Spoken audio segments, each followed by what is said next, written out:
be the best player in the league. I think I work hard. I think I dedicate myself to the game and sacrifice a lot of things. And I know that if I continue to do good, what I can get out of it. And if that's me going now or doing whatever, I'm willing to do it because I know that in the long run, it's going to help. Yeah. Yes, I work to be the best, so I keep the pressure on like a... Nole Nation, welcome into another episode of the Renegade Rundown. It's Tuesday, so I got my guy Deshawn Adams, 18, in here like he is every single week, co-host of the Daily Chop podcast. He's got 2 or 3 other podcasts to plug later on. But the kind of guest of honor today, we're blessed to have Javien Elliott in here, Nole legend, in that he came in as a preferred walk-on, ends up a starter by his senior year, maybe even junior year. I can't remember. You'll have to let us know. But just you saw the highlight. He ends up playing professional football for almost a decade, 4 or 5 years in the NFL. The most memorable for us FSU fans is your time at Tampa Bay, obviously with Jameis Winston. And it's the same story. Undrafted free agent, ends up, and he's in a position where he's starting in the NFL for the Buccaneers, making big plays, a couple interceptions, tons of PBUs and things of that nature. So blessed to have him in here and also to have some great stuff to talk about. We're going to get into his story. But FSU's 2 offensive coordinator, defensive coordinator are now officially hired. It's in their Twitter bios. Coming soon is going to be the 2 kind of right-hand men that come along with them. Herb Hand, hopefully, and Terrence Knighton on the defensive side. Those aren't announced yet. There's a lot of anxiety around the fan base, but we'll get into whether we think they're locked in or not, where that goes. Tomorrow, literally, tomorrow's early signing day.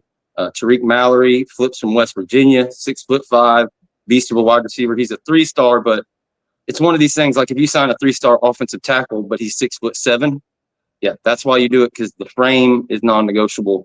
And here's the guy who has it. And that wide receiver room's starting to look tall. And then the portal. We can talk about how much the game's changed since Javien was in college, how much it's so different. Imagine the opportunities he would have had back in those days. We'll have to ask him if he would have thought about hitting that portal like CJ Campbell did. I want to talk about that in a little bit. But first of all, just how you feeling, Javien? We've had a rough year, like we talked about off air, trying to cover this team, be as positive as we can. But it just, as a fan base, as a former player, it's got to feel a little bit better now that we're starting to get some answers and there's some hope and positivity running through Nole Nation. Yeah, I'm doing great, man. I appreciate you. Appreciate you guys for having me on. Definitely look forward to it, and I know it's going to be a good time. Man, as far as just this past season with Florida State, yes, it has been quite a bit of a roller coaster because there is a standard at Florida State of how things are done. But we moved past it. This is probably what most people have been looking forward to, getting the season over with so we can kind of get on the roll going into next year. I'm excited to see what moves are continuing to be made, and hoping for a resurgence, hoping for a revival. Well, a good place to start. What do you think about Tony White? Have you ever played in a 3-3-5? This is a big one. Like, we're going to get to Gus later, but that one's a little 50-50 with the fan base. I love it, but it seems like most everybody is really excited about this hire with Tony White, and hopefully Terrence Knighton coming in. Yeah, I'm actually curious of how that's going to work, being in a 3-3-5 system. Anytime I've been around the 3-3-5, it's kind of been like packages, not necessarily, hey, this is what our identity is. So I'm kind of curious to see how this is going to work out, especially when it comes down to stopping the run, being able to dominate. I know the defensive coordinator was at Nebraska, so I'm not really sure what his track record is or anything like that. But I trust Norvell. So I will just have to play it by ear like that. Yeah, and I think there wasn't a big turnaround in your time at FSU, but you did have a coordinator change, correct? Were you there with Pruitt and then to Kelly? No, Coach Kelly was my D coordinator because I was only at Florida State for 2 years. That's right. Yeah, so yeah.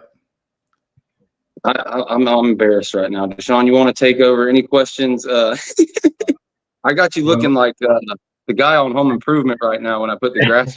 Looking You over the good, fence. man. Javien, I asked this question, man. Just knowing the grind that you had to go through in the processes, especially going from high school with I don't think you had any offers, right? Coming out and you look at the grind. What would you say to today's player, and how do you view the way that the landscape of college football and even recruiting and things have gone now? What would you say to players today, especially considering how you had to get it out of the mud, and you look at it now, you know? Yeah, it's definitely a different grind now because the transfer portal has taken over, and coaches are outright in the media saying how, hey, we're not going to offer that many high school players.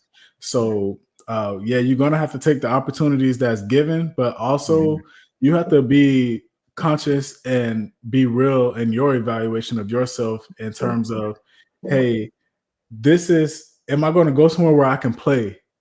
Because a lot of times guys will go to the biggest college because that is the status, but then you kind of get lost in the sauce, and then you hit the transfer portal multiple times. So my advice, man, is go somewhere where you can play and really dominate. And then if you come up on better opportunities, taking advantage, who knows, maybe you go that route. But as far as high school players, you have to really make a case for yourself in terms of being dominant. Because if you're just an average player, you're going to get less opportunities. So you really got to have the mentality in the film to show that you are dominating. Yeah, you brought up a perfect kind of segue to something I talk about a lot on here. Like we've talked about it a lot. Like a true freshman, chances are they aren't going to compete for a lot of starting time the way transfers are coming in to fill roles. And if they're not competing in the 2 deep by the time they're a third-year player, guess what? They're going to hit the portal and go somewhere they can play. So this is one of the things that gives me hope for the future, and where I believe FSU went wrong this year, getting so many freshmen and sophomores out of the portal instead of seniors and redshirt seniors and things of that nature. Proven players. And we got potential from Georgia, potential from Alabama. And I want your opinion on this as somebody who experienced it coming in, for only 2 years to end your career as a preferred walk-on. Like, to a certain extent, what we saw on the field this year, wide receivers wide open, just not catching it. Like, I have hope, whether it's from the FCS, lower FBS level, like to a certain extent in football, regardless of what level you're on, like when you're open, you catch it, you don't fumble it, things of that nature, like just the execution of it and doing it right over and over again. Like there's something to that. And it translates. Like people want to say, oh, you got a guy from here, but our best players, Jared Verse, Braden Fisk, they came from lower levels, and it translated almost immediately. So is it more opportunities in today's day and age than ever? And you think we can really get this thing flipped around, especially the defense, like go into a 3-3-5 in 1 year, kind of to, I guess, put a hole in this run defense? Yeah, I think, man, honestly, with times are different now, where there are more athletes that are playing at lower level tiers and then making their way up, going to higher divisions because they probably didn't get the looks that they wanted in high school. So at the end of the day, it comes down to taking advantage of the opportunities. Like if you're a guy, regardless, you can be a 5-star or you can be a walk-on. If you're a guy that's put in a position where you're dropping wide open passes, it's like you're lowering your stock. You're not you're not getting better. So I don't think the school that person comes from 100% has everything to do with it, because like I said, you can be a 5-star that doesn't really take advantage of the opportunities. But when it comes to like being able to adjust to this new 3-3-5 system, regardless of what system we're using, we have to be masterful and we have to know everything in and out. We have to talk the same language. We have to know our weaknesses and know our strengths, and we have to be able to execute. That's what it comes down to. It starts obviously with coaching, and then it goes down to the players, and the players holding each other accountable and setting the standard in the room. So also one thing that just my opinion on like transfer portal, a lot of times if you have a lot of guys from the transfer portal, you have to be able to establish a culture and a program. And I think that's one thing. I don't know. I'm looking on the outside in, but when you have guys that's been there for a few years, it's like, hey, here's how we do things around here.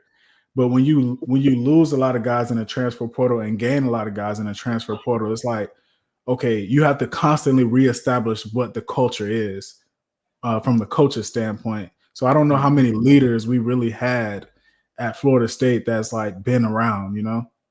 Yeah, and that's it's exactly what happened. All our leaders went in the draft. 10 of them, 2 of them went undrafted. You know, our linebacker, Kalen Loach, who was just an absolute kind of centerpiece of that defense to make everything work. And the high school guys, to your point, that were supposed to be developing and upholding that culture, they just didn't meet the mark. They got knocked off the ball against Georgia Tech, and the team was a shell of itself the rest of the year after that. And now, with the benefit of hindsight, I mean, if you look how we played Georgia Tech and how Georgia Tech played everybody else, when they had their starting quarterback, I think they're undefeated or only lost 1 game this year. You know, they had like a third-string quarterback for 2 or 3 games. It's a great point. It makes me want to hope that maybe 5 and 6 come back to have some kind of familiarity there. But yeah, it's brand new times for sure. So it's unfortunately FSU is in a position where they have to go and really hammer the portal. But it definitely fine points there. James Coleman jumped in the chat and he said Jen looks awful different today. But no, that's our guy Javien Elliott. He's a big fan. He said he wants to get you on the Dope Boys podcast. So there we got you another appearance. So you can let people know about your book that's coming out here in a few days. James Coleman, Big Game James, as they call him. He's a big fan. And we just got to get you on Freddie's show next to really hit the car wash effect. I guess it's a good time. You do have a book coming out. What's your book about, and when can people find that before we get into the next subject? Yeah. So I have a book coming out. It's called Unconquered Walk On. It's my story of my path from going from 0 scholarships as a walk-on, and it's telling my story of how I went 3 years without playing football after high school, and sharing how I walked onto the national championship team at Florida State. This you know, if I go around saying I walked on at Florida State this year and said I played, it ain't really much to say. But you know, the times that I went through, it was a juggernaut. You know, top draft picks in the DB room, and it's just sharing my story, and it's really meant to inspire people and let people know that, hey, the work that you put in and the dedication, and it can pay off. So that's really the whole point, and it'll be available on Amazon December 8th. So yeah, you'll be able to get your copy there. I'm gonna have to pick that up because we're gonna pick your brain on that a little bit later if you want to share some of the stuff. But that 3 years being removed, and just, I mean, it's kind of unheard of. You hear of guys going pro in baseball and then coming back to college football. So truly a unique story. I don't know how I forgot about that, or it slipped my mind at the beginning of the show. But James made another comment talking about going to that 3-3-5, and it's something Deshawn's talked about a lot. We can stand up 2 or 3 of the defensive ends that we have on this roster as long as they stay. And I think they'd be a fit, and maybe you could actually like really get some production out of those guys. Who are those guys that you see, Deshawn, that could actually start to get on the field and make some hay as an outside linebacker or a true inside linebacker versus that 4-2-5 position?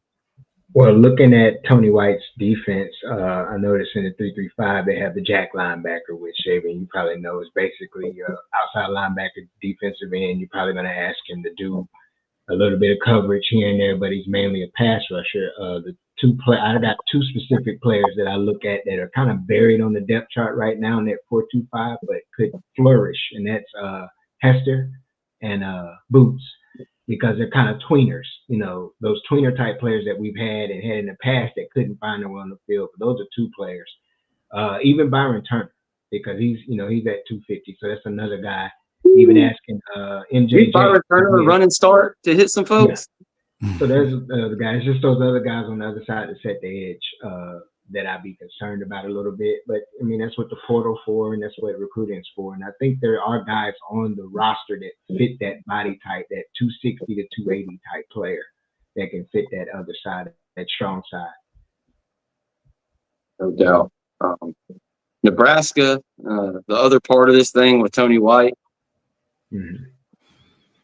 And Terrence Knighton specifically, because that's the majority of the decommitments, it seems like, have been D linemen. I'm sweating it out because I want him so bad. I don't know if you ever crossed paths with Terrence Knighton in your time in the NFL, but he was a character and just a stand-up pro. I've always liked him. He's gotten to coaching and just been a star. He might be the best defensive line coach or one of the hottest ones in the country. So if we can get him with Tony White and like his entire D-line is decommitted or like transferred from Nebraska. I mean, we could rebuild our O-line in a flip.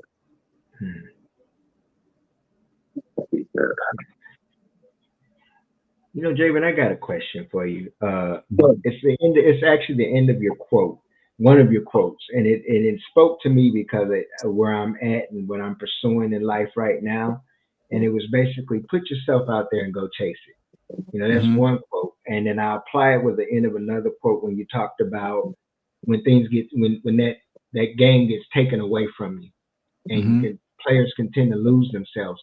But I wanted to ask you basically that transition after college and then going into the process of being an undrafted free agent. You know, we hear many players' stories and they'll share their stories, but give us a little bit about that, a little bit of information on that grind that you had to go to just to make the Bucs roster.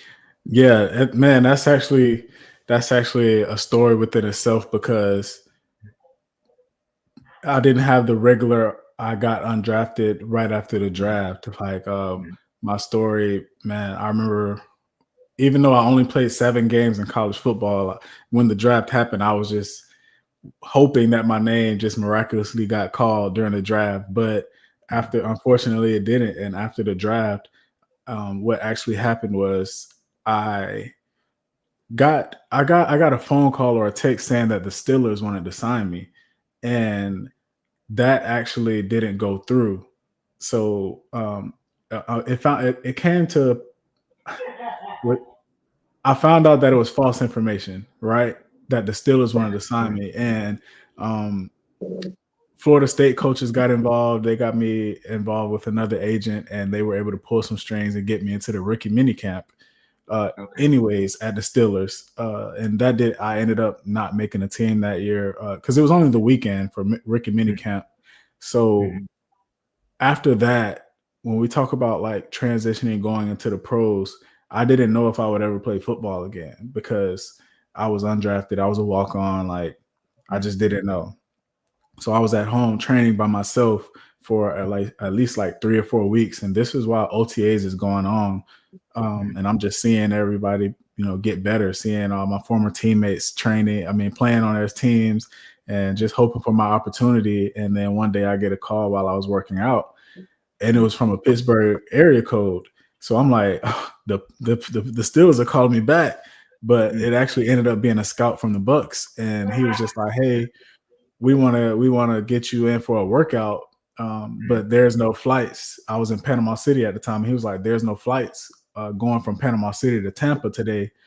And I was just like, don't worry about it. Like, I'll drive down there today. It was like a 5.5-hour drive. So I shoot down there, and I have the workout the next morning. And in that workout, it's a competition. It's like 6 other DBs there. And, after the workout, they called me in. They called us in one by one, and they kind of gave me a breakdown of how the workout went. And they were like, you really did some good things. And, it just came down to you and this other guy, and we're going to go with him because he had more playing experience in college. Again, I only had 7 games of college experience. The average person in college has 3 years of experience regardless, because that's the minimum to go to the draft. So just heartbroken again, because I'm like, man, like, I drove all the way down here, and I don't know, for nothing. I drove all the way down here for nothing. And I'm driving down, I'm on the road. I'm embarrassed because I don't know if I want to go back to my hometown and let them know that I failed. Do I go back to Tallahassee to my apartment and just sit there by myself? I'm just kind of weighing those thoughts as I'm on the road. And as I'm thinking, I believe in God, and I'm just asking God, why would you bring me down here just to set me up to fail? And then there was just this still voice that said it was just in me to trust God. It was just in me in that moment. And as I'm crying with tears in my eyes, on the road, I get a phone call from the scout from the Bucs, and he's like, hey, Javien, you're never going to believe this, man. The guy that we picked, he failed his physical, and we want to know if you want to sign, if you want to come back and sign. He asked me how far I was down the road, and I was like, man, I'm 45 minutes away, but I'll turn around right now. And I went back, I signed my contract, and I ended up playing there for 3 years. Man, just hearing you talk about it is refreshing my memory. It's like the fact that you came in that quick as a preferred walk-on. And this isn't like, I mean, even Florida, this isn't even Florida State now or like, kind of the past 10 years. This is Florida State with 5 stars out the yin-yang in every recruiting class coming in there, fresh off a national championship and then a playoff run with Jalen Ramsey, Derwin James. Like, the fact in that short amount of playing time, having been removed from football for 3 years, that you get that. You go, as you just explained, you go work out, they pick somebody else, and then you find out who fails his physical. It's like you said, man, there's no other word for it but God that you end up there. And then the story goes on. Like, you just keep defying odds, bumping up from practice squad, and you get thrown out of practice squad. The next guy that goes in, oh, shit, we got to get Javien Elliott back up here. Like you said, you were there for 3 years. Before we move on, like, do you have like a memory, like a specific memory or something along that journey of staying on the team for 3 years at the Bucs that really stands out? Well, I would say the first one that comes to mind is just getting that interception. It was actually in my 3rd year where we were playing against the Carolina Panthers, and I ended up picking off Cam Newton and having a huge return for like 50 plus yards. And it was just, that was so significant because that was a day where we had like our My Cause, My Cleats. And it was a day Panama City had just got hit by Hurricane Michael in 2018, and we got hit really, really bad. And so like on one cleat, it was representing Panama City from the hurricane. And then on my other cleat, it was representing my uncle who had passed away. And I had got an interception that game that I was wearing those cleats. And, when you think about a significant moment, that's just one that popped up in my mind. And then the next year I ended up signing with Carolina. So I was about to say, did you hear about that when you showed up at the facility? Yep. That same, when I signed. Funny how the world works. But yeah, I'm blanking on his name. Maybe y'all can help me. But we had a defensive end that lost, I believe, his family home, and there was a big support from Janoris Robinson. Yeah, Robinson. Yeah, that's right. Yeah. So that's it brings up a lot of memories. Mexico Beach, man, it was like a atomic bomb went off there. The whole place was gone. There was like one house left. J-Rob, man, he was a hardworking guy too. Deshawn, anything before we start talking on the offensive side and get his opinion on that stuff? Yeah, I asked him one more question. It's not necessarily football, but it is being a Florida boy. I'm not from Florida, but a Southern boy, and you're from Florida. Talk to us a little bit about if it was a culture shock when you had to transition up to Calgary and Hamilton, and how it was playing north of the border. It was a culture shock, but at the same time, it wasn't, because it wasn't a culture shock. I'll put it like this: it was a culture shock because it was more Americanized than I thought, and I thought Canada was nothing like plain. I thought it was only like plains and mountains and farms and snow. And then I get to Calgary and I'm like, wait a minute, this is actually nice. Like, this is like, so I was shocked in that way. But Calgary it's a great city, great people.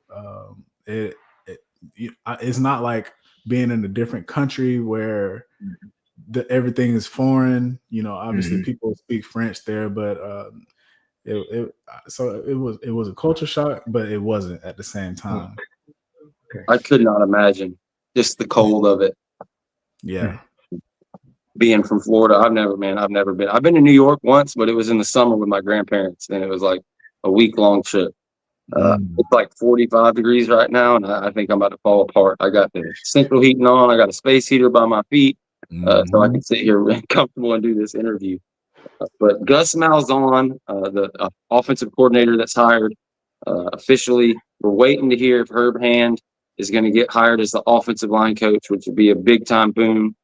And again, similar to pot roast, like that's the word, that's the top target, that's the belief within Florida State circles that they're going to get it done. I don't think it's like, even if it was done right now, like we think it is, like there's a schedule they're going along with this. Like we have D-line coaches on staff. So they're going to have to be fired first. Alex Atkins is already out, but he was the coordinator.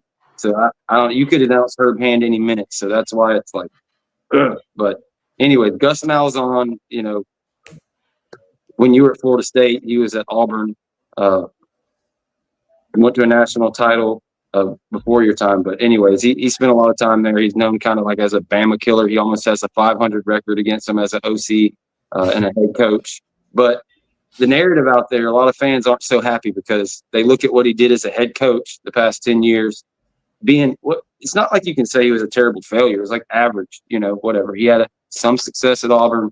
He never really built a great program, and for whatever reason, it didn't work out at UCF. But I have 100% faith, just like a Dan Mullen or any of these other head coaches. Like, I think it's at least an A. Like, I really believe him coming in with Norvell is going to be able to do things. But from a player's perspective, do you worry about that kind of retread thing? Somebody coming down that already has $40 million in the bank, and now he's coming to play offensive coordinator, or is that kind of overhyped, that narrative? I never looked at it from that perspective of like, oh, he already made his money like that. I never really thought about it from that perspective. But I mean, I live here in Orlando, and I know some people from UCF, and I hear mixed things about it. I hear, you know, some people who's like, he's going to do some great things, you know, but I also hear that, you know, the opposite. So I don't know. I don't really know much about him. I hear that, you know, the type of system that he runs is more like a lot of smoke and mirrors, but also just like running the read option and, you know, things like that. So I'm curious. I'm looking forward to it because at the end of the day, he is experienced. He has had success. I just want him to get the right tools, because you can have a great mastermind up there, but if we don't have the right keys and the right pieces in place, then it's going to be hard to, you know, it's going to be hard to make some things shake. Yeah, no doubt. You got to have the Jimmies and the Joes if you're going to do it. But for some reason, with them being in the Big 12 past 2 years, my mind is just, I feel like we're getting a coach from the Midwest. But I constantly have to tell myself, like, no, he's whatever, 5 hours from Tallahassee or whatever it is. Like, it's not that far. So the fact of him being in Orlando for the past 4 years, I definitely think he should be able to get some recruits. What did you think, Deshawn, of that the flip we got from the 6'5" receiver from West Virginia? I kind of caught it late. I saw it, and I looked at it, and I thought about how it possibly fits with the scheme. I know they had some players at UCF, but I was thinking about, I couldn't remember, it was one particular wide receiver that Gus had at Auburn. I think one of the guys' name was like Duke something. He played wide receiver for Auburn. So I kind of think of, I know Gus likes in his system. Duke Williams. Yes, Duke Williams. Appreciate it, bro.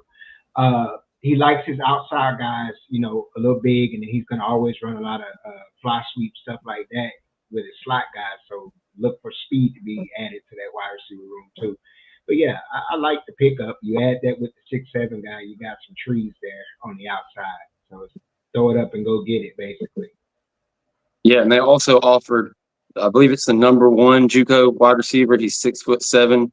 His name eludes me right now, but yeah, that's kind of the mold they're going for. It worked with Johnny Wilson, so I guess they're going to run on with it. Like you said, he had another wide receiver. Who was the wide receiver during the national championship game that was so damn good? I can't remember. I would have to look it up. But he was such a beast. One guy that came. I think he came like 2 years afterwards, but I can't remember that other guy. I think under Gus Ryan something. It may be Maybe somebody else. My brain ain't working today. I don't know. But we're having fun with this thing. Quarterback. Who's your transfer quarterback, Deshawn? I'm just not asking. I'm not trying to put you on the spot, Javien, but feel free to jump in. No, we're good. Yeah, we're good. What because they're talking about the dude from Boston College, and then you got I know who you want. Go ahead. The Liberty kid. Yeah, Keaton Salter. Was it Caden Salter from Katie Salter, yeah. Liberty? Yeah. I'm looking for fit. I'm looking for fit, and in Gus's system, he's gonna have to have a little bit more of a dynamic quarterback.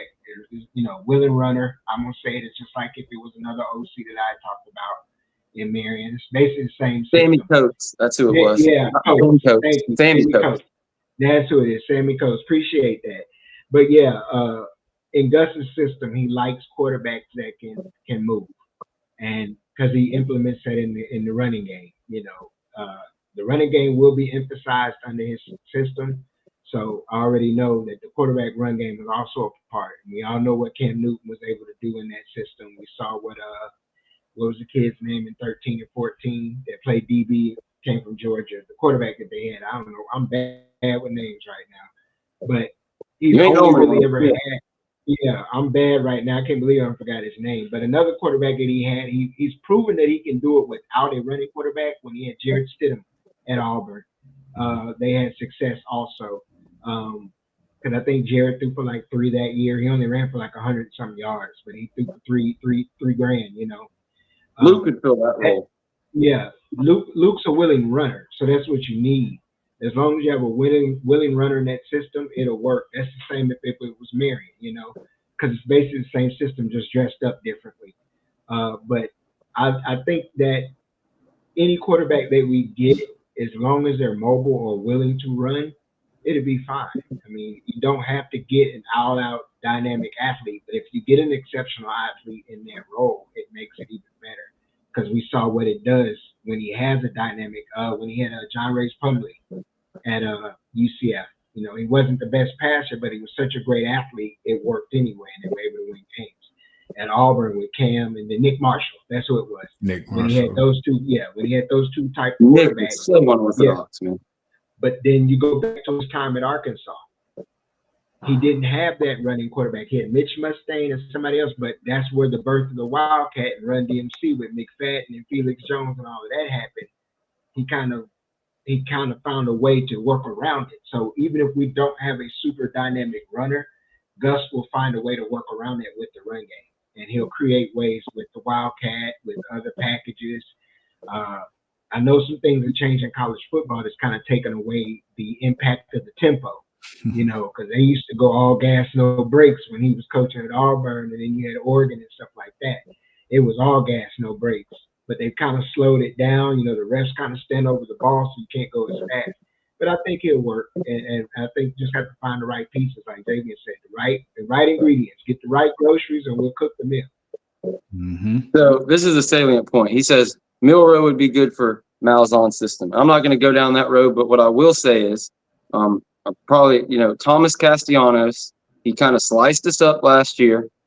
And then you got Bill O'Brien over there, who we don't know what happened behind the scenes.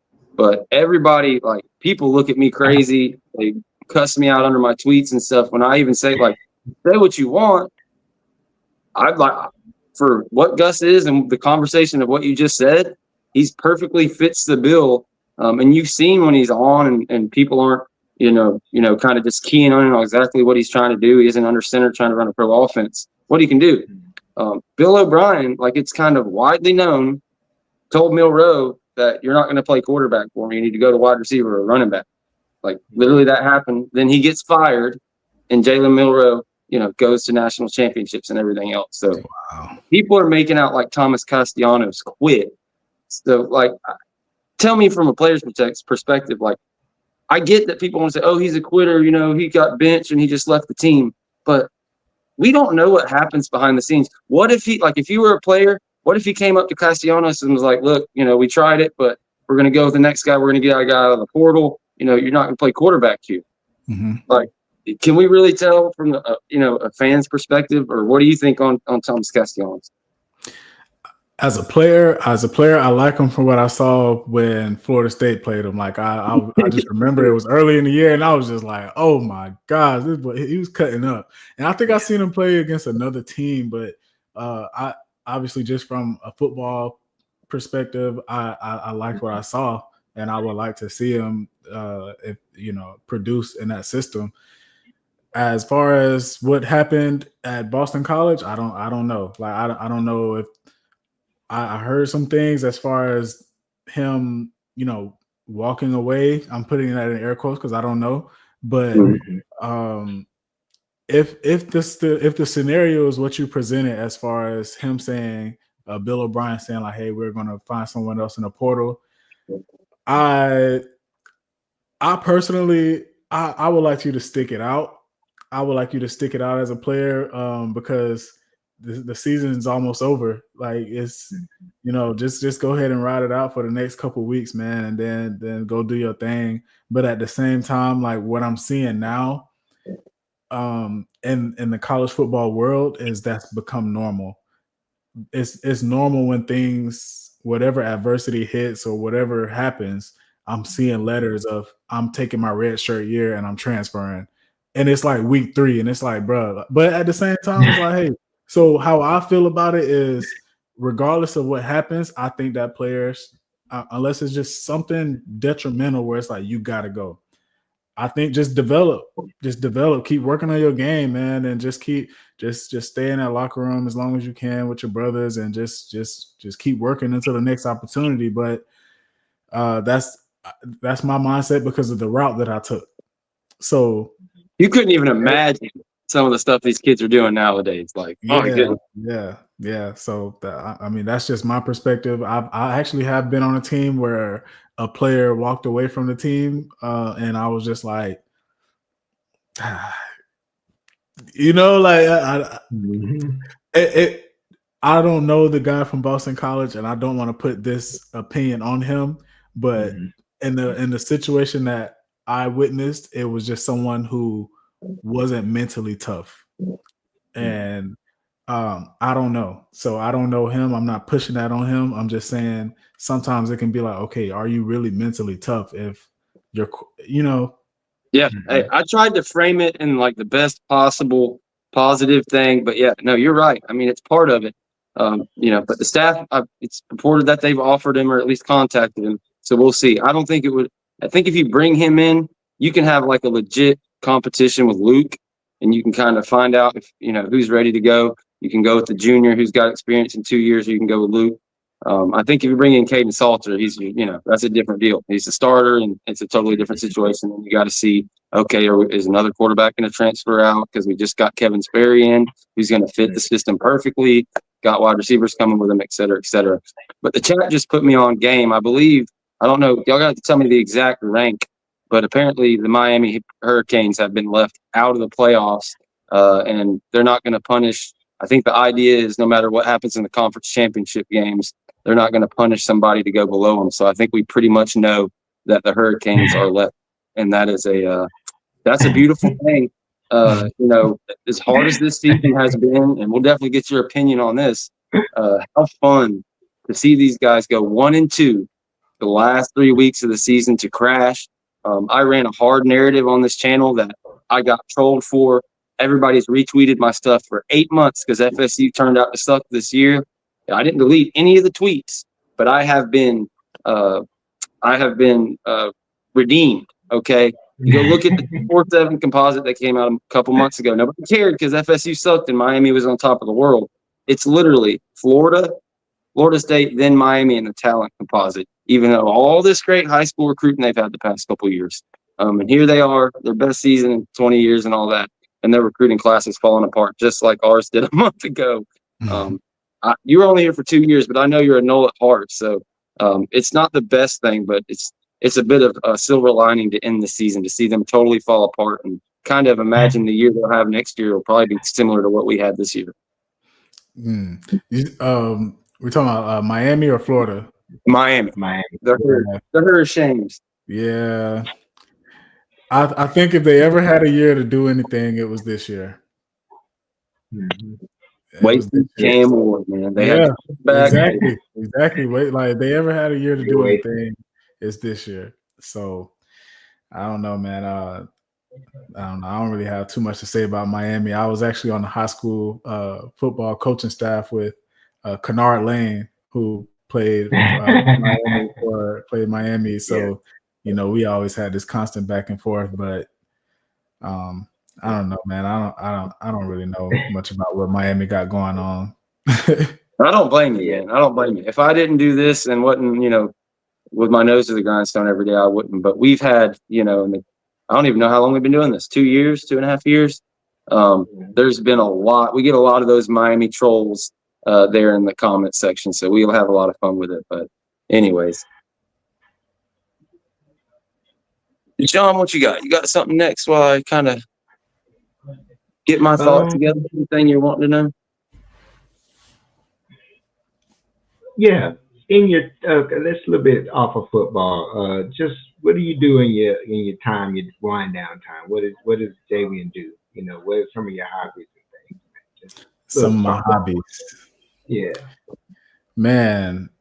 Lately, I'm right now that I'm transitioning from playing football. A lot of my time is spent just trying to pour into what's next, pour into my book, pour into just being consistent in terms of being a coach. So I'm constantly always finding ways to get better in the different fields that I'm doing. But if I'm just like trying to find a way to just like clear my mind and not really just kind of like zone out on things, I might play some NCAA. Yeah, so or maybe watch a podcast or just kind of just things in that way. That's about it. Yeah. Well, now that you got your book done, it's getting ready to come out in a couple of days. Like, what's that next big thing? Is it coaching? Is it podcasting? Do you have, an idea of like, is it a dream of yours to possibly get at a D1 college or to be there coaching somebody else up? I know you have a strong faith. You're really strong in your faith. That's a big part of your life too. Like, what's next for Javien after the book launch and it goes platinum and New York Times bestseller and all that stuff? And I'm actually just going to continue. I think I'm going to stay in the high school space for now. I don't want to shut down any college opportunities at the moment, but I'm just right now focused on like having that leisure to spend time with family and be able to really make an impact on my hometown community. Being able to, I'm going to start coaching back in Panama City.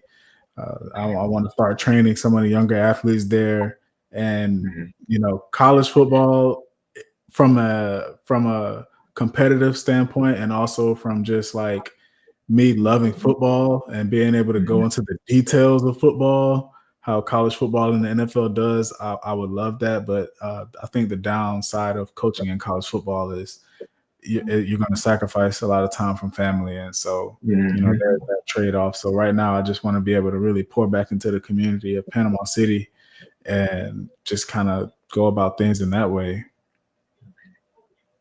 I love it, man. Panama City. I'm right here in Pensacola, so nice. Not too far down the road from you. Nice. We need to bring Panhandle football back to greatness, so I'm all for it. Like, that's what I'm trying to do. When I was growing up, Milton High School, like in the late 70s, they had several state championships. They were pretty good in the 80s, but then the 90s into the 2000s, like we had a team in like 2001 that was Cortland Finnegan, Bruce Hall, Lawrence Hines is like the kicker. We had some dudes and competed. Went down, I think, lost in the state championship to St. Augustine. But since then, like it started with my class when I came in. We had Dustin Land towards like 2007, 2008. He ended up playing safety at ISU and stuff like that, ran a 4.3 40. But then after that, my freshman class came in, and we were supposed to be the best. Like, not me, I didn't play football, but the guys in that freshman class, it was the best one ever. They went undefeated, won every game 50-0. That's a bit of hyperbole, but that's how it was. But man, by the time we got to seniors, there wasn't a Javien Elliott that got in our ear and like kept them together. It kind of just fell apart. And it's kind of been tough, 3 and 4 win seasons ever since then.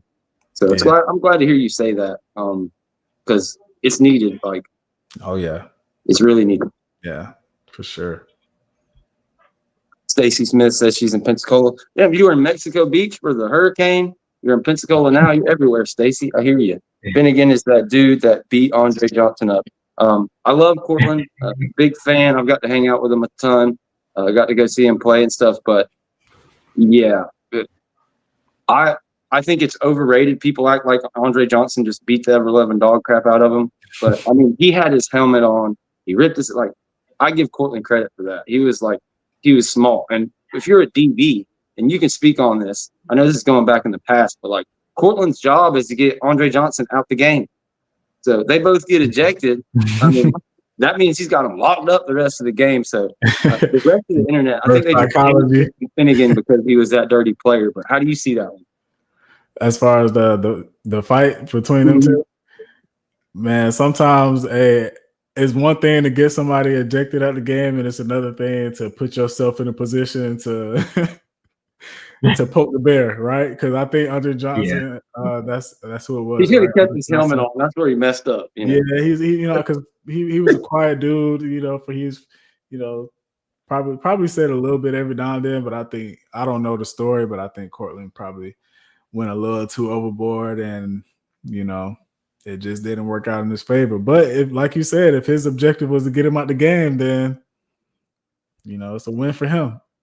Bro, I mean, Portland, those guys, him at the Titans and him at the Texans, they went at it twice a year, every year, and it was always a battle, and it finally just erupted there. It was I was in the minority just from him being from my hometown and all that stuff, but yeah, that was a lot of fun. Guys, if you have any questions, comments for Javien, for myself about any of the stuff going on with the school, feel free to throw them up. Of course, super chats always get read no matter what. Is there a particular chapter on the book that speaks to you, or something you want to share about that while we still have some time? Maybe the impetus that really set you on writing it in the first place? Yeah. So what kind of kickstarted me to write this book was, even when I was at Florida State, I always envisioned myself writing a book, even though I didn't necessarily know how, but it was more so about as a walk-on and on this team, when I earn my scholarship, this is a story within itself that can be told to the world. And it's not necessarily all about me. It's more so about giving inspiration to other people. And so that's really my whole thing, man. It's just constantly going into a room, like you mentioned earlier, where I haven't played football in 3 years, and then I go into a national championship football team and no one knows who I am, and just trying to put myself in that position to win and succeed. Man, that's really what this book is about. And as far as a chapter, I would really say, man, just the part where I'm reminiscing on a season. That season was it was this process where I didn't play the first half of the year. I wasn't starting, and there's this clock that's ticking in my head, and I'm just okay, I earned my scholarship. To coaches, that might be enough, but that's not enough for me. I want to start because I want to be able to make an impact on this team. And that opportunity didn't come until week 7, week 6. So when we talk about what happened earlier, where people would have bailed, because they aren't getting their opportunities, just being able to ride that wave. And when you get your opportunity, take advantage of it. That the highlight that we showed earlier was showing the interception. That one play changed my life. That one play, picking off Lamar Jackson, playing against Louisville, that was the first game that I played in halfway through the season. And once I got in the game, once I made that play in the game, I ended up starting the rest of the year, and that changed my life forever. So just essentially just reminiscing on that moment in time and seeing that highlight there is just dang, it's surreal. Brings back memories, man. I can't believe it. I can't imagine what it stirs up in you. The Florida highlights, I love. Those are probably my favorite highlights, just because it's Florida, and what a way to end it. Getting a sack and things of those nature. As a DB, I always like to see DBs get in there and get sacks and stuff like that. make sure everybody, it's December 8th. It's going to be available. We'll make sure to share the link and everything on there. Make sure you get this book. I know I'm going to get a copy of it because I want to really dig into it. I appreciate it. Early signing day. Early signing day is tomorrow. Mm-hmm. We've talked a lot about on this show and already today kind of how the portal dominates. You really kind of have no choice but to go get guys with experience. You don't really hoard guys 3 deep. Alabama can't keep a guy on their 3rd string that would start at Florida State anymore. It's just not how it goes. High school recruiting has become like you may have 10 guys out of your class 2 years after you sign 25, 30 guys. Guys are just going to hit the portal. So there's this need, in my opinion, you heard Deion Sanders talk about it. We talked about it a lot here, like to go get a certain amount of guys, really concentrate on guys that can come in and make an impact immediately as a freshman so that they're bought in and they're going to be a part of your culture and things of that nature. Obviously, you're still going to sign people. You're going to bring in preferred walk-ons. But as far as like the bulk of your recruiting efforts, and a lot of times, these guys are people that need a Javien Elliott in their life to maybe get them on the right track. They didn't come from the best beginnings. They maybe don't speak the most respectful way to a coach. To where some of our assistant coaches, maybe how they've been recruiting the past years, they maybe just, I'm not dealing with this kid. He's a problem.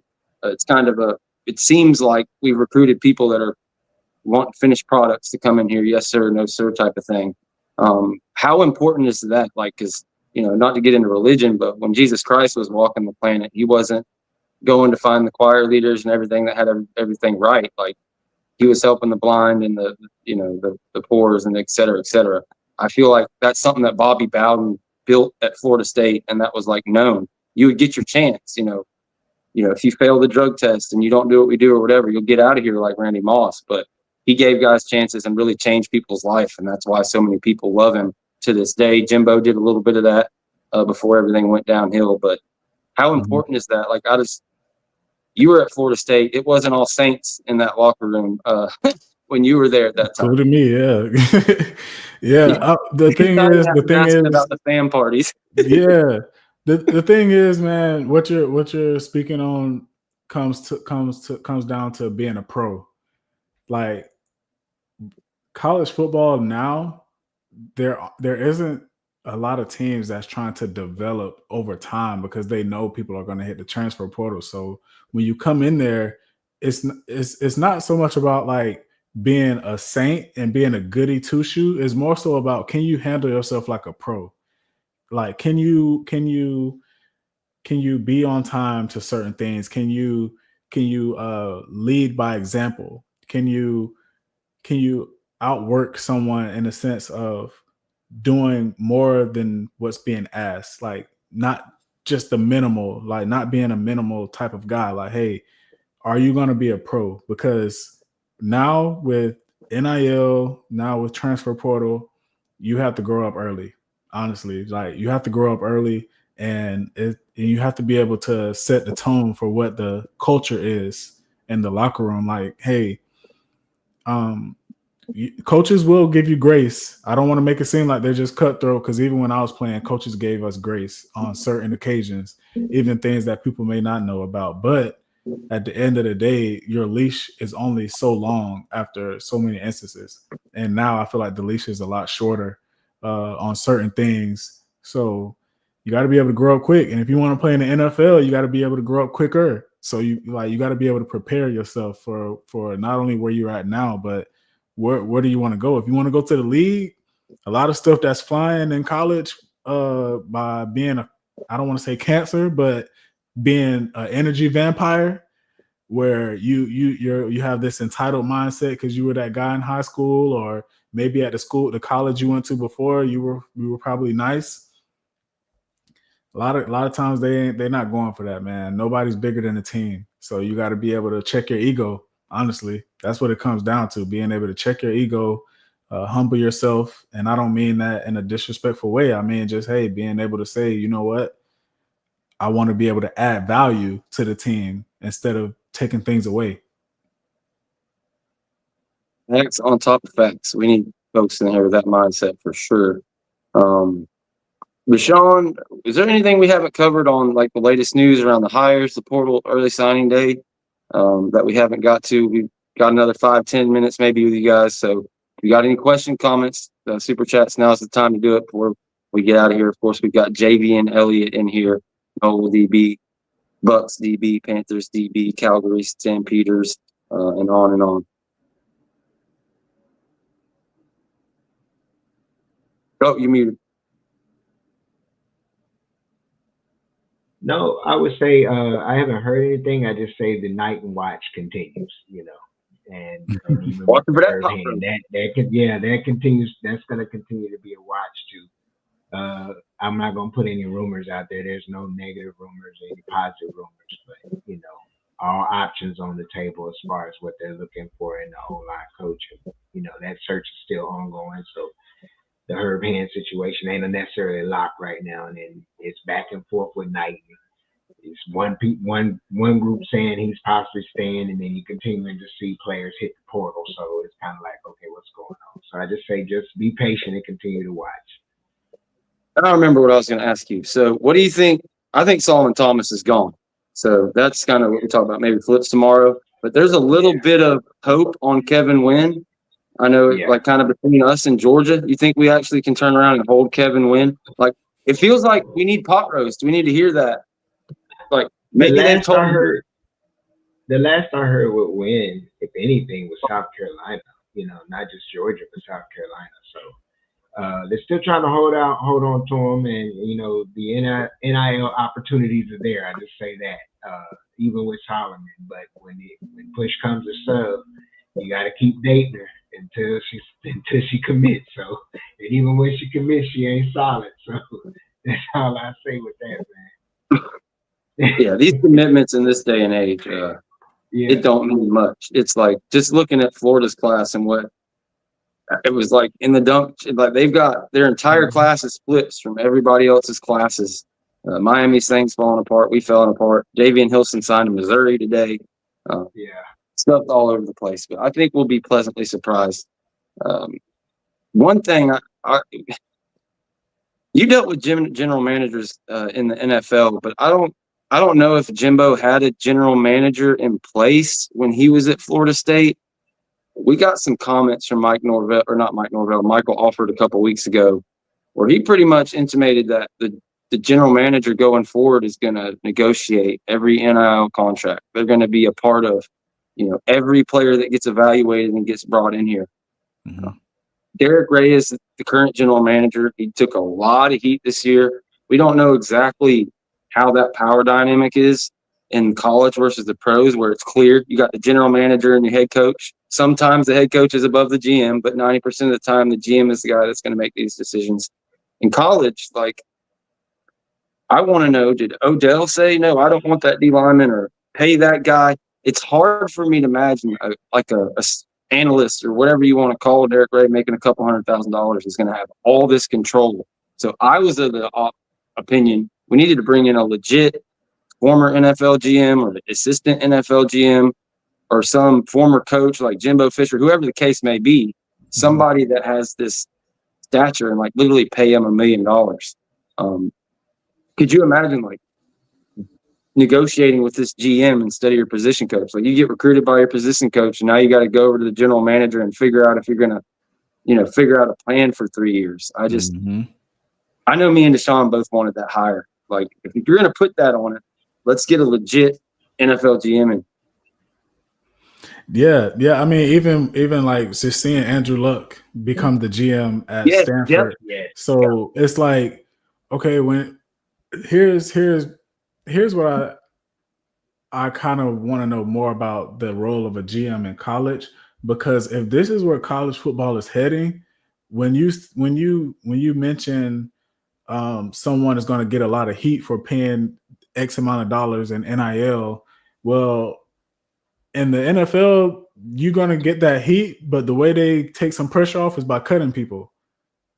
So I don't know if that's where college football is headed, but if GMs are involved, they're gonna have to like be able to determine what the market is for certain positions and certain players. And if it's starting to head in that direction, business is business, and if you aren't living up to what you're being paid, business is business, right? Like, and that's the NFL. That's the NFL. Like that, like, you know, guaranteed money. They're still they cut ties with people that have guaranteed money. So man, you got to grow up quick. That's what I was saying. Like, so I don't know what the specific role of a GM is. I just recently heard about that with Andrew Luck, and I was like, man, if that's where college football is headed, then they're already trimming down the roster, like from 120 to 105. Like that, come on, like you gotta see what they're trying to do. Aren't they making that 105 though, that everyone gets a scholarship now, can be on scholarship with that 105? From what I'm hearing, no walk-ons. No walk-ons. So it's an opportunity for, I guess, scholarships, but then there's no walk-ons, like you said, so you are trimming down. And to speak to what you said, it's pretty much that model as far as cutting. They just call it, you know, basically every kid that's hitting the portal they're not necessarily doing it on their own accord. You know, some of them are being encouraged as we would go in the game, encouraged to transfer. So, you're pretty much getting cut as it is. So. Deion damn sure cut a bunch of them. Like, he made it clear. He did. He ran them out of town, both like the first year and the second year. O-line, y'all all gone. But see, it's one thing to be encouraged to enter the transfer portal versus, hey, you got cut and everybody knows it. Yeah, that's true. I'm telling you, like, as a player, it's not that it weighs that much on you, but it's just like, dang, on NFL cut day, when all 32 teams release those tweets, it's like, dang, you don't want to see your name on that tweet, man. And also, it does, like, on a more personal level, it does kind of hit you a little bit harder knowing that you got released. But hey, I don't know, man. I'm just curious to see how things are going to go with these GMs. Yeah, and you hit the nail on the head. Like, you pay the wrong guys, like, you're screwed. Like, your season's done. Like, and that's what's so scary about it. It's why I wish, not that Andrew Luck's better than Derek Ray. I don't know. I know he's a brilliant guy and knows football and all that, but it just seems like whatever you have, even if you're going to keep Derek Ray, I hope we hear of some kind of assistant or something, because that sure is a big deal. And we saw it this year.